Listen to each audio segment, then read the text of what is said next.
বাংলাদেশ জাতীয়তাবাদী কৃষক দলের কেন্দ্রীয় ঘোষিত কর্মসূচির অংশ হিসেবে জিয়াউর রহমানের ছবি অবমাননা এবং বিএনপির ভারপ্রাপ্ত চেয়ারম্যান তারেক রহমান সম্পর্কে কটূক্তি করার প্রতিবাদে চট্টগ্রাম মহানগর কৃষক দলের উদ্যোগে বিক্ষোভ মিছিল অনুষ্ঠিত হয়ে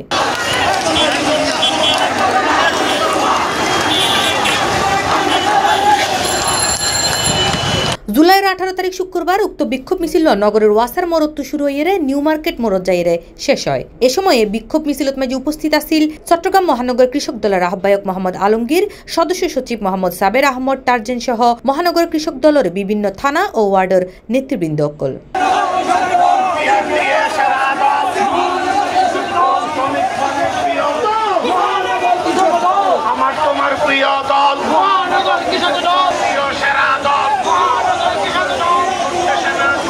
C+ TV চট্টগ্রাম।